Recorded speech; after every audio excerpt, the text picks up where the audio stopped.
Assalamualaikum warahmatullahi wabarakatuh. Berjumpa lagi dengan channel Perisai Islam ya. Channel yang memberikan perlindungan dan membentengi umat dari bahaya oten-oten paukers yang mencoba menyesatkan kita seperti serigala yang siap menerkam kapan saja. Oke, di kesempatan ini saya ingin mengatakan ya, atau memberitahukan, atau memberitakan ya, terserahlah apa itu, bahwa Joshua Teu atau Pastor Joshua Teu kembali makan korban ya. Jadi kembali ada korban-korban Joshua Teu yang bersuara ya. Jadi ini korban baru dari Joshua Teu yang akhirnya berani angkat bicara juga ya. Semoga dengan viralnya berita ini akan makin banyak orang-orang yang pernah dirugikan oleh Pastor Joshua Teu itu angkat bicara. Biasanya kalau udah ada satu, udah ada dua, udah ada tiga, ini nanti lain-lain nyusul ya. Karena ternyata banyak sekali korban-korban dari Pastor Joshua Teu ini ya. Korban-korban dari seorang pastor besar yang ternyata kelakuannya, astaga ya, saya nggak mau ngomong ya teman-teman yang nilai sendiri. Oke, jadi ini seorang wanita loh. Ya, jadi yang korban berikutnya ini wanita, seorang pastor juga. Ya, saya nggak tahu apakah benar pastor atau cuma ngaku-ngaku. Ya. Pastor beneran atau ngaku-ngaku, saya nggak tahu. Tapi dia sendiri pun memberikan kesaksian. Ya, kalau ternyata dia selama ini nggak dibayar. Ya, jadi udah dipakai, tapi nggak dibayar. Berbulan-bulan pula itu. Ya, berbulan-bulan nggak dibayar. Wah, kasihan juga pastor ini ya. Dia udah capek-capek kok nggak dibayar lah sama JT ini. Aduh, Pastor JT, Pastor JT. Anda kok jadi pastor gitu? Tega amat, Pak. Ya. Masa sesama pastor nggak dibayarin? Nggak boleh gitu, Pak. Ya. Kasihan, ini perempuan, Pak. Ini wanita. Nggak boleh kita seperti itu, Pak. Kasihan perempuan ini, Pak. Ya. Jadi bagaimana kejadian lengkapnya? Silakan teman-teman simak video berikut ini ya. Kok saya potong dulu kok. Iya, boleh. Makanya saya jadikan co-host langsung. Iya. Nah, ini tadi Tapi kan begitu selesai ngomong langsung di mute ya, karena backgroundnya rame banget kayak orang lagi ngapain di belakang gitu loh. Orang lagi. Gue lagi di kafe. Nah ini. Tadi kan Pak pengacara bilang ya kok soal somasi itu kan artinya peringatan. Berarti kan kalau memang ada somasi tadi dua kali dari pengacara itu dari pihaknya Pak Saifuddin, artinya kan memang benar bahwa Jo melakukan itu kok, pengiriman yang melalui rekeningnya Pak Saifuddin dari handphonenya itu tadi kan gitu, secara kekeluargaan tetapi tidak disikapi dengan baik ya. Berarti kan bisa dilihat di situ bahwa memang itu ceritanya memang benar. Nah, terus yang kedua kok, wih enak banget makannya. Bagi kau makan apa tuh bakso? Kolak. Oh kolak, jauh amat lu makan kolak di sana. Kolak bodin. Apa tuh? Kolak bodin. Oh iya enak banget. Nah yang kedua kok, gue sekalian buka-bukaan aja deh yang sekali ini. Tadi kok bilang kan harusnya dibicarakan supaya jelas ya tentang keuangan gitu ya. Iya kan? Penghasilan si Jo misalnya kalau memang dia ngerjain PH dan lain sebagainya channel gitu. Saya jadi ingat tentang saya. Jadi saya mikir gini kok. Ini tabur tuai. Paham kan kok? Pak tabur tuai. Apa yang dilakukan Joshua Teu dan istrinya? Langsung aja saya buka di sini. Ini langsung dari mulut saya. Saya pelakunya, saya korbannya gitu. Saya mengalami gitu loh. Jadi apa yang mereka lakukan ke saya ya terimbas ke anaknya sekarang, bahkan lebih daripada itu tanpa harus saya ngomong ya. Saya kemarin sampai saya minta hak saya, lalu saya dia biasalah pengalihan penggiringan publik. Kalau misalnya saya laporkan dia, kan ada bukti chat itu kesannya saya yang memeras, padahal saya tidak memeras, saya meminta hak saya. Ya makanya saya bilang itu kok, dia membuat saya kehilangan segalanya kan. Saya bilang gitu kok kemarin, gue bilang gitu sama Ko Paul kan waktu itu. Iya kan, dia membuat saya kehilangan segalanya. Ya bukan berarti apa, karena dia melakukan sesuatu tapi terdampak gitu loh. Ketika dia mengundang saya untuk pelayanan di tempat dia sampai berbulan-bulan, ketika mereka juga membicarakan juga menjanjikan bahwa ya kehidupan saya ditanggung, Jangan dipikirkan, intinya worth it lah dengan apa yang saya tinggalkan gitu. Saya meninggalkan pelayanan saya di Jawa sini, ya, terus usaha saya, makanan saya, bakery saya, hanya untuk membantu pelayanan mereka gitu kan. Ya saya pikir ya mereka orang yang sudah terbiasa di pelayanan, tahulah namanya mengundang orang untuk membantu pelayanannya pasti dibayar kan, nggak mungkin pre-pre, ya kan, apalagi kan tempat tinggal saya juga kan harus bayar bill, apartemen saya contohnya seperti itu. Tapi yang terjadi adalah ya saya tidak dibayar, sepeser pun nggak dibayar gitu loh. Dan itu berbulan-bulan, bahkan diusir secara halus gitu. Saya belum pernah open public ini, baru di sini gitu loh. Karena tadi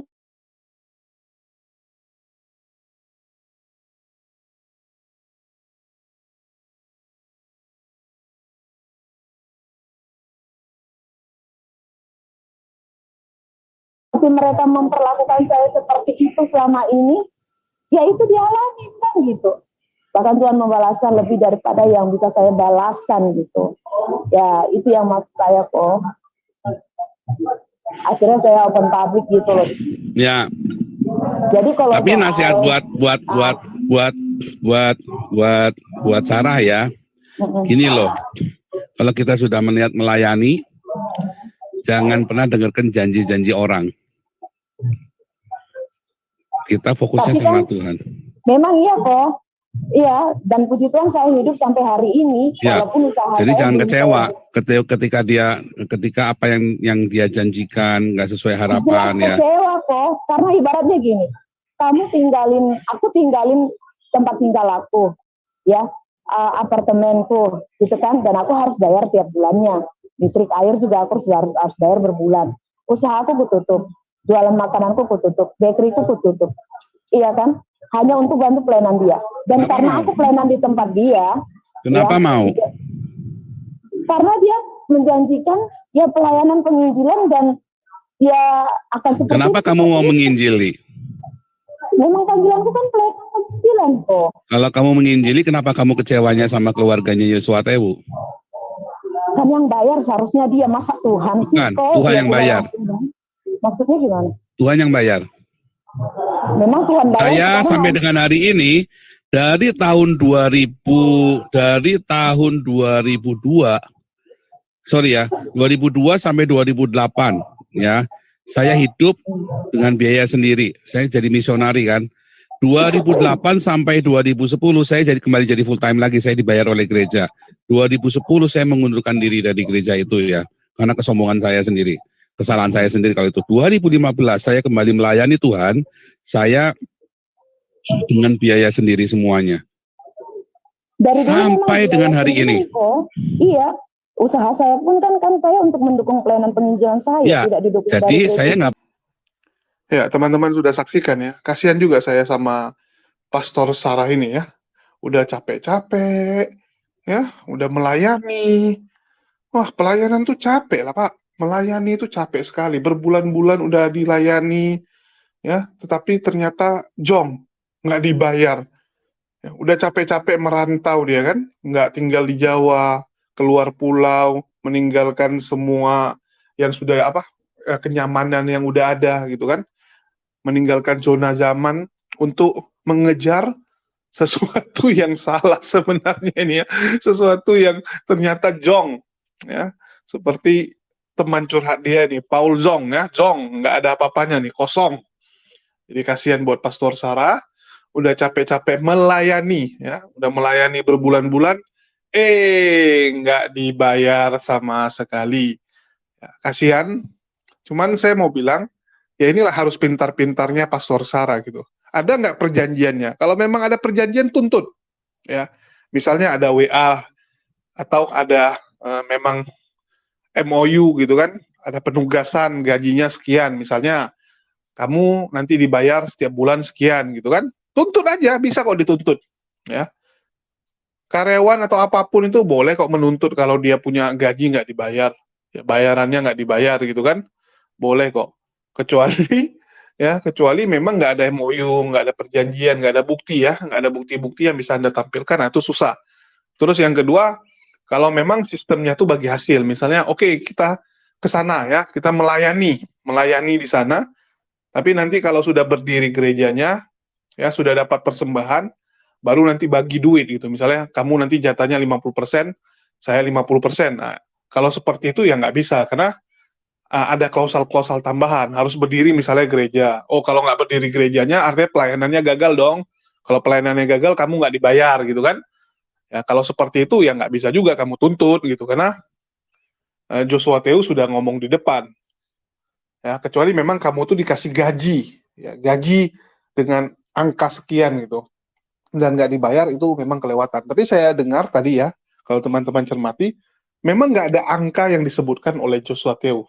Jadi dibilang tenang aja Bu ya, cuman janji gitu ya, janji dari Pastor Joshua Teo, tenang aja gitu, akan dicukupi semua ya, akan dicukupi. Dan Sarah ini ya nggak tahu ya, karena Pastor JT yang jago ngomong, jago ngerayu, atau gimana gitu. Pastor Sarah ini langsung kelepek-kelepek gitu ya, langsung percaya, dia yakin, oh si JT ini pasti akan apa ya, menunaikan tanggung jawabnya dengan benar, akan bertanggung jawab atas hidup dia ya. Ternyata Pastor JT nggak tanggung jawab. Susah kita kalau main percaya-percaya aja. Bahkan kalau dia seorang pemuka agama sekalipun, nggak boleh gitu. Nggak boleh gitu. Ya. Karena dia juga manusia, dia bisa buat salah juga gitu ya. Even kalau dia tuh seorang yang mengaku hamba Tuhan lah, ya, atau mau panglima Tuhan, atau apa Tuhan lah, terserah lah. Itu kan cuma klaim dia aja. Hati dia belum tentu. Ya. Jadi memang harus lebih bagus tertulis gitu. Saya sedikit sharing ya, teman saya kerja sama bapaknya, ini kerja sama bapak sendiri. Ya bapaknya bilang tenang, nanti gaji kamu mantap gitu kan. Dia bantuin kerjaan bapaknya. Waktu udah bantuin, bapaknya ngasih gaji, tapi nggak ini ya, seperti harapan dia gitu. Dia merasa dia udah buat yang terbaik, usaha bapaknya jadi banyak untung, tetapi dia cuma dapat bagian kecil gitu. Jadi sejak itu dia bilang nggak mau lagi ya. Jadi bulan-bulan depan langsung tulisin, saya gajinya berapa. Kalau nggak cocok, saya keluar aja gitu, kerja di tempat lain. Karena kita nggak bisa baik omongan gitu. Tenang gitu kan. Ada orang kan gitu, kamu ikut saya, tenang, hidup kamu aman gitu. Ya, tenang gitu. Nggak bisa gitu. Ngomong langsung to the point. Berapa bayaran? Atau memang budgetnya nggak ada gitu kan. Ada orang gitu, oke, budget saya nggak ada nih. Gaji kamu di tempat lain 10 juta. Kalau kamu ikut saya, gajinya cuman bisa paling 5 juta. Tapi kalau usaha saya berhasil, kamu dapat saham kosong nanti 20%. Ya. Bikin tertulis dapat 20% saham kosong plus gajinya sekarang cuma 5 juta.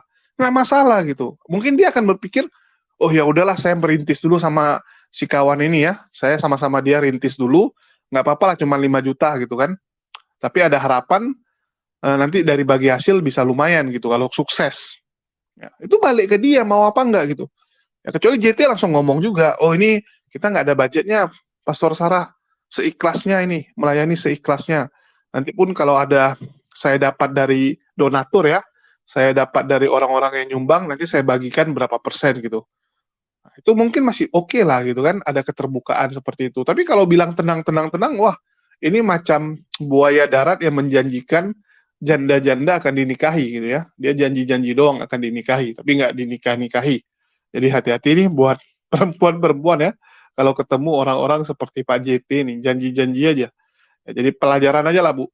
Ya, Pastor Sarah jadi pelajaran aja. Saya lihat Pastor Sarah ini banyak makan asam garam nih dengan kekecewaan ya, karena saya lihat kepahitannya banyak ini. Banyak sekali kepahitan dalam hidupnya. Pernah kecewa sejak 2015, saya tidak pernah kecewa dengan siapapun. Karena saya memang tidak berharap. Bahkan ketika tahun 2000, ketika saya full time di gereja saya yang lama pun, ya gereja itu tidak mengecewakan saya sekalipun, ya kalau namanya gaji kita memang sudah sepakat.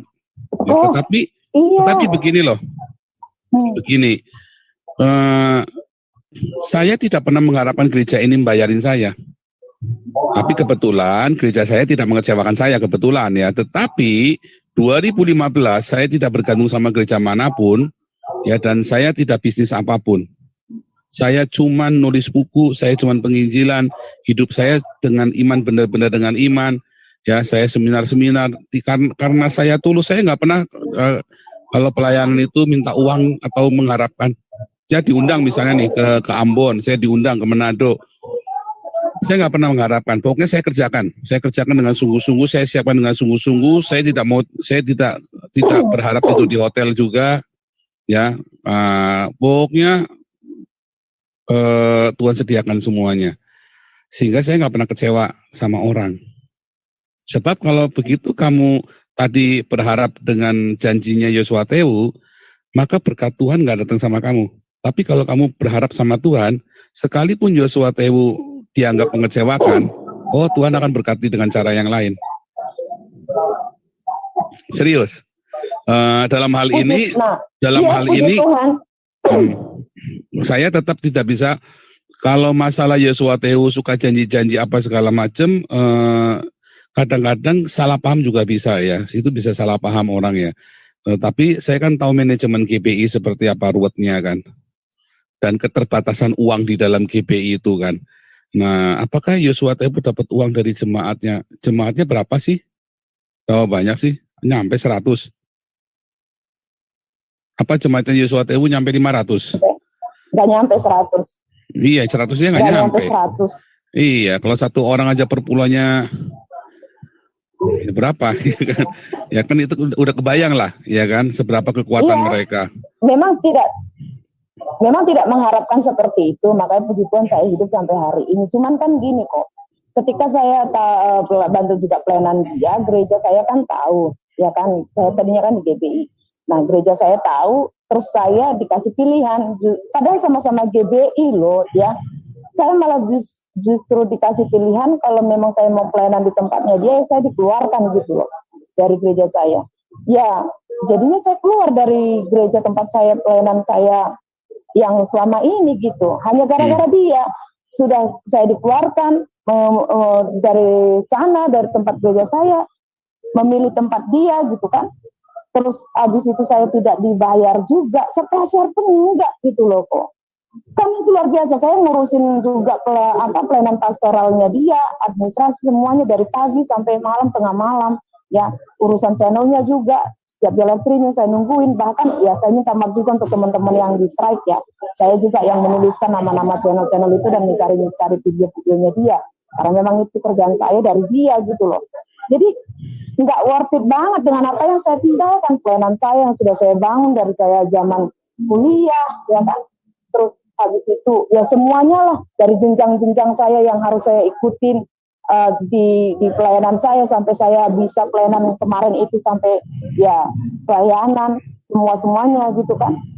Hamba Tuhan, terus habis itu saya tinggalkan hanya untuk dia, dan itu pun dijanjikan sinode juga, saya malah dikeluarkan dan macam. Jadi memang ini orang udah memang tabiatnya memang nggak ada bagusnya gitu kok.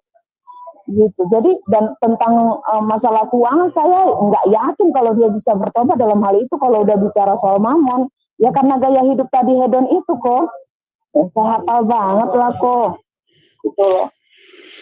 Sebetulnya dari awal kalian udah begitu, waktu kumpul-kumpul begitu, saya sudah melihat, wah nanti kalian semua akan kecewa. Cuman kan saya sih diem ya, dari dulu kan pernah saya bilang, termasuk semua ya, orang-orang yang penginjal itu juga pernah saya bilang, jangan ngantung sama orang loh, jangan ngantung sama manusia. Karena kita ini melakukan pekerjaan yang unik, pekerjaan yang bukan digaji oleh orang, dan jangan pernah mengharapkan gaji itu. Nah kalau kita mau bantu orang, kita nggak usah percaya dengan iming-imingnya. Ya, teman-teman bisa lihat ya bagaimana Paul Jang sok bijaksana mengatakan ya jangan berharap sama Tuhan gitu. Jangan berharap sama manusia, berharap sama Tuhan ya. Jadi dia bilang berharapnya sama Tuhan. Ya masa itu dijanjikan, kecuali nggak dijanjikan.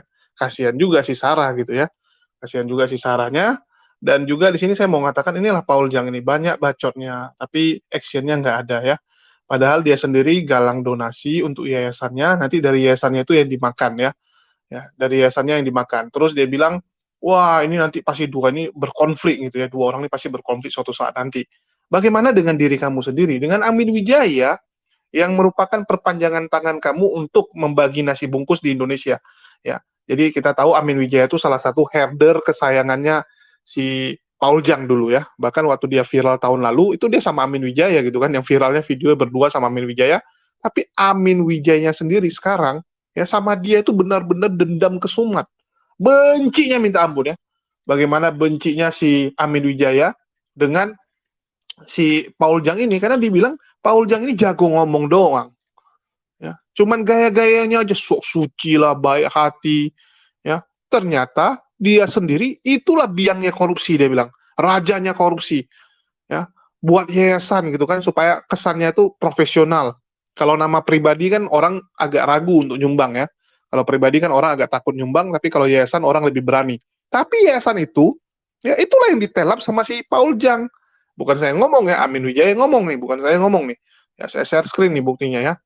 Amin Wijaya kalian tahu sendirilah dulu kedekatannya sama si Paul Jang itu gimana ya. Dulu viral terkenalnya Paul Jang pun sama Amin Wijaya kok berdua mereka. Dan ini sekarang Amin Wijaya, teman-teman bisa lihat ya. Oposisi N26, pembohongan publik oleh Paul Jang. Ya, bagaimana semua isinya itu adalah menyerang habis-habisan Paul Jang antara JT, SI dan congor pendusta Paul Jang. Ya. Tipumologi Paul Jang mencari donatur. Pendusta Paul Jang.